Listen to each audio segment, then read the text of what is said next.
Um, Natural disaster alert system is a web application based on Python, which is used to detect any current natural disaster happening around the world with the help of tweets from Twitter.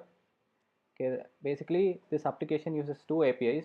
There are two kinds of APIs. One is REST API and streaming API. As now, while we are recording this video, there is no currently any natural disaster happening around the globe. We won't be getting any data for our streaming API, so we'll go with the REST API. So from our REST API, we'll collect the data which for the previous natural disaster happened. And for this, now let's get into the project. For this project to work, the main thing which we need to focus on is the disaster type. So this keyword is essential for the project to work. So for as of now, I'm giving as flood. So this is not any disaster specific. It works for all kinds of disasters. And there are few more fields known as the latitude, longitude, and radius. So in order to know about give the location from where we want to get our tweets or where we want to get our informations, we have provided these fields. So while providing the information, providing the location, we give the latitude and longitude ping and the radius around it, so that from that circumference we get all the tweets.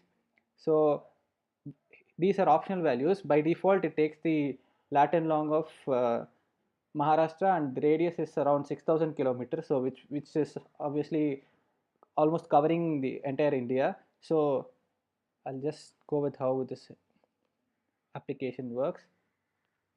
It takes few time for loading as it's gonna collect tweets from the internet.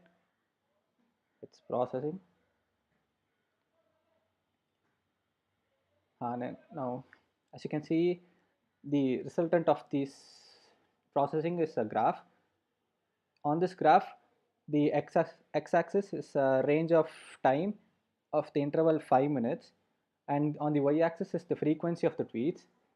So when this, as you can see on the y-axis, these frequency of tweets give us the seriousness of the natural disaster happening in the from the data which we collected.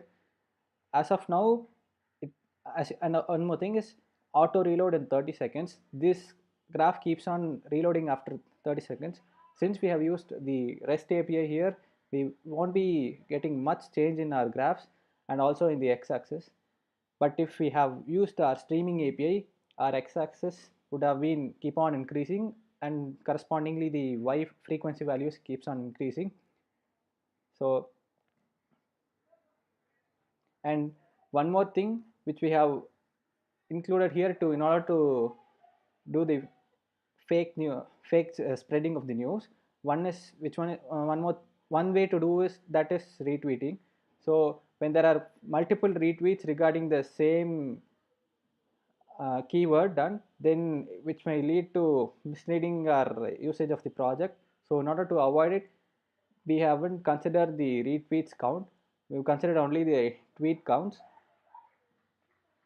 And so how the alert is given, as of now, just if while seeing the frequency we can know about the seriousness.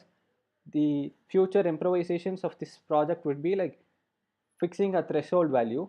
So how do we fix a threshold value? Let's say in a location 100 is the population of the location, and 10% of the location are tweeting about something known as flood. So which means it's going to be a serious issue. So fixing the threshold value can be done using, anyway, one way of doing it would be like 10% of the population tweeting about the disaster happening. So that is one improvisation of the project which should be done in future. And also a natural language processing can be done in future, so that improvisation of tweets are done, of understanding the tweets is done. So now, and one more thing is, you can visualize the tweets over here. As you see, uh, not only just the numbers, you can also see what they are tweeting about. So these are the tweets which you can visualize. And the role of Azure played over here is, as this application runs on the Azure server, It is accessible from any part of the world at any time. You just need only a single computer with an internet connection to do for this application. uh, and one which we see it as an advantage to our project. It doesn't need any advanced tech like IoT or any sensors to in the particular location. You just basically need a PC with an internet connection. So that's the feasibility of our project. And one more thing is we are showing the demo using our local host, because we tried uploading in Azure. Our application is loaded into Azure, but while running the application, there was some error like service unavailable. So we have to do it in our local host, as you can see over here. And this is how our project works. Thank you.